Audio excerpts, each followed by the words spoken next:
Billionaires bought your media, so what will you do to take it back? In the remaining days before the election, millions will be spent to spread disinformation. Hey folks, it's Kathleen, Executive Director of Progress Texas, the largest progressive digital network in Texas. We fight billionaire-backed lies with progressive podcasts and digital media that does year-round what the far right has been doing for decades, informing, educating, and building trust. Join us and invest in the real free press during our sustaining membership drive.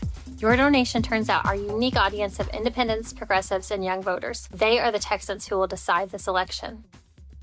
My name is Avery Bishop. I love Progress Texas because y'all are unfiltered. You give me what I need to know. It is August 5th, and this is the Progress Texas Daily Dispatch. I'm Tatum Owens.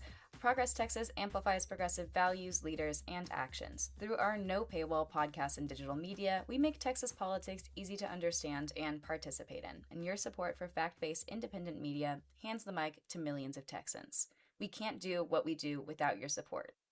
A loud room was silenced and emptied yesterday in the Tarrant County Commissioner's Court, but advocates also snagged a voting rights victory for the time being. Yesterday morning, the Commissioner's Court unanimously delayed the vote to remove just about half of the available polling sites in the increasingly competitive purpling Tarrant County, population 1.3 million. As Chris mentioned in yesterday's Daily Dispatch, the MAGA Republican Court proposed cutting 45% or 176 polling locations, targeting marginalized communities, Black, Brown, and student populations, ahead of the highly anticipated midterm elections in a few short months. Cecilia Lenzen at the Fort Worth Report shared that the vote to remove 176 locations was postponed to the September 1st meeting, with Republican County Judge Tim O'Hare conceding this time around that he, quote, wasn't comfortable with how polling locations were being cut, unquote, and let's hope public attention and another filled room down the line keep it that way. However, that discomfort from O'Hare and the decision to postpone did not come without a struggle. What did O'Hare do to respond to the nearly 100 concerned Texans that filled the room, resulting in a 7-hour-long meeting? He locked them out. That's right, to no one's surprise, O'Hare, who once told fellow county commissioner Elisa Simmons to, quote, sit down and be quiet, unquote, essentially told the same to dozens of advocates who voiced their opposition to his blatant, transparent attempt to steal and suppress marginalized votes, telling sheriffs to, quote, clear the entire chambers, unquote, of the attendees to get out and shut up.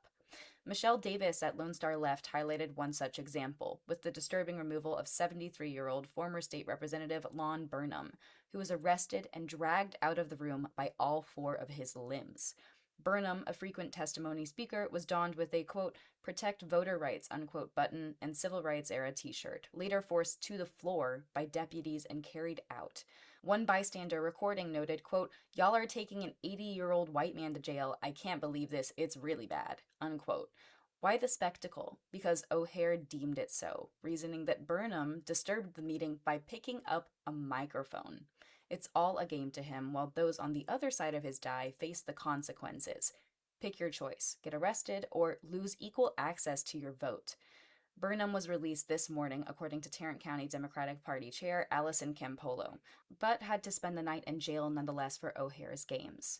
Other notable attendees featured State Senator Nathan Johnson, State Representative Vicki Goodwin, Democratic U.S. congressional candidate Kevin Burge, as well as dozens of advocates, also expelled from the room.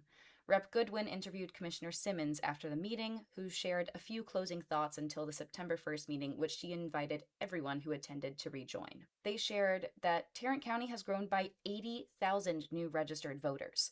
A growing city should have more locations, not less, to accommodate the people's constitutional rights and equal access to the polls. They also shared that this meeting had a record number of sign-ups.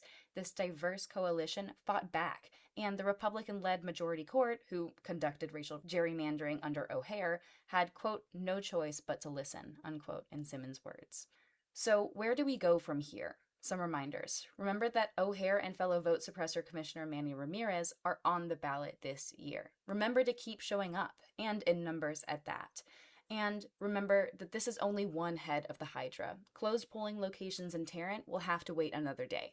But the racial redistricting and new maps, congressional and in Tarrant County Commissioner's Court as well, passed. So we have those obstacles to face, and we fight back with our votes, increasing access for our neighbors and conversations with everyone about what is happening if you're a Tarrant voter. And speaking of standing in solidarity with our neighbors, the fight for our friends along the border in Terlingua and Alpine requires an update. Zoe Kurland and Travis Bubenik at Marfa Public Radio reported that bulldozers have arrived in Big Bend National Park. You recall that this activity is supposed to be paused after public protests brought a halt to the, quote, smart wall, unquote, plan, which would force through border wall infrastructure, including vehicle barriers, surveillance technology, and 200 miles of patrol roads. Where does this path lead? Right through Big Bend, and the route would cut straight through one of the most remote parts in Big Bend, demolishing parts of Mariscal Mountain. Southwest Valley Constructors is the name on the side of these bulldozers and trucks that have arrived on Cottonwood Campground next to the border. This federal contractor has acquired a lucrative, record-breaking deal, marking one of the largest border security contracts ever at a staggering $1.7 billion to flatten our treasured park and eradicate the unique biodiversity of the region with unwanted, polluting development. The Texas Democratic Congressional Delegation have sent letters to Homeland Security Mark Wayne Mullen with concerns, but local activists see the vehicles arriving and warn that the plan could be put in action at any time. One Democrat missing from that list was U.S. Rep. Henry Cuellar. So folks, now's the time to tune in and see who's on your side of this border wall fight. And as we close out this election year, you can support the real free press by investing in pro-democracy, pro-justice, progressive storytelling delivered by Texans for Texans. Join Progress Texas this summer ahead of the midterms and become a monthly donor today, or increase your giving during our summer sustaining donor drive. With your partnership, we can reach more independents, progressives, and young voters who must be mobilized to win elections this fall. And we'll thank you with Perks for Progress, your choice from our exclusive Resist coffee mug, a sweet Progress Texas summer koozie, and a progressive button pack. Plus, you'll get a shout out on the Daily Dispatch, like the one for our friend Darby Lockridge, who's answered the call. Darby, thank you. It is awesome to have you on board, and we appreciate it very much. See the link in the show notes or hit progresstexas.org to join the family during our summer sustaining donor drive. That is the Progress Texas Daily Dispatch for today. Links to all of these original stories can be found in our show notes. Learn more about what we do and how you can get involved at progresstexas.org. I'm Tatum. Thanks for listening, and we'll see you tomorrow.